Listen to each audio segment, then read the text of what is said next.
Hi, I'm Charlotte Lockhart and I'm Managing Director and Founder of 4 Day Week Global. Wellbeing is really what makes the world go round. Without recognising the value of well-being in our business lives and our society, we're actually fundamentally missing who we are truly as humans. And so that's a missed opportunity in terms of the economic consequence, but it's a missed opportunity for us as a society as well. Why wouldn't we want to be the best society that we can be? And this is where focusing with the World Wellbeing Movement, the focus on understanding how we can make that true, defining it and making it a reality. Having thought leaders in their space, having influencers and having companies that truly put this at their heart to be strong advocates. So it's not just about funding, it's about advocacy. And it's about taking the mantra and being prepared to amplify it. And I think that's really what's so important. But it's not just founding members. Every member, as they come along, will have a place and a part to play in creating the mission and making it real. So 4 Day Week Global, we are a movement that is talking about how we reduce work time by focusing in on productivity and keeping pay the same. So that's really important for us. So we have a principle called the 100-80-100 rule, 100% pay, 80% time with 100% productivity. And this is about understanding how businesses truly work so we can reduce work time and people can go home and be part of who they truly are.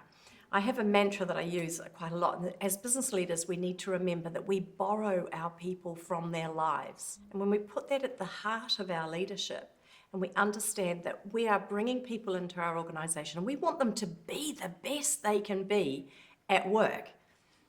And one of the ways to get them to do that is to allow them the space to be the best they can be outside of work, at home, with their families, with their health, with their education, doing stuff in the community, playing sport, participating in civic duties, joining Rotary or something like that, which allows you to do something that's more than just you.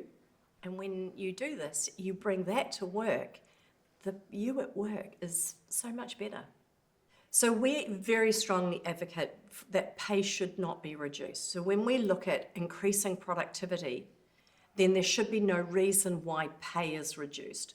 It's also not about a four days or 10-hour days. It is about reducing time, maintaining pay, because productivity has remained the same. And so at its core, our business, our program is a business improvement strategy. And so we help businesses do that. So we've got pilot projects running in Ireland, the UK, US and Canada, Australasia and Europe towards the end of this year as well. And we're running a second US and Canadian pilot program. And so over the years, we've been helping companies individually. And when I was ringing around businesses during the pandemic, one of the pieces of feedback I got was that it's a fairly lonely place. They can call us or maybe other business owners that have said that, just out in the media that they're doing the 4-day week. But by doing this, we've created a community of business leaders who are like-minded and they help problem solve together. We mentor them, and then we also have research, back to why it's so important with the World Wellbeing Movement, is putting research behind the activity so we can measure not just the well-being but the productivity and the business metrics, so we can show the overall benefits to this. And so we are fixing productivity in the micro with the view that over time it will fix productivity in the macro.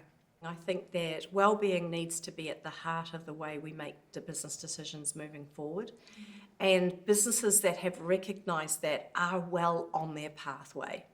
And businesses that are falling behind in this market where employees are hard to find are going to now start struggling to find great staff.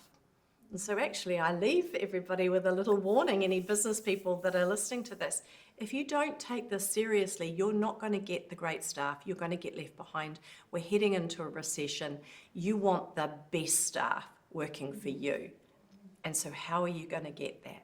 So for us, the research sits at the heart of how we're going to provide great evidence, not only just to businesses that reducing work time is great for business and well-being, but actually we're going to be able to provide that to the likes of governments and other lobby groups, unions and other interested parties, so that we can actually show that this is important. So we are creating a direct line between the research and the evidence that we will get through that and the ability to advocate for change. And so therefore, you make the change unavoidable.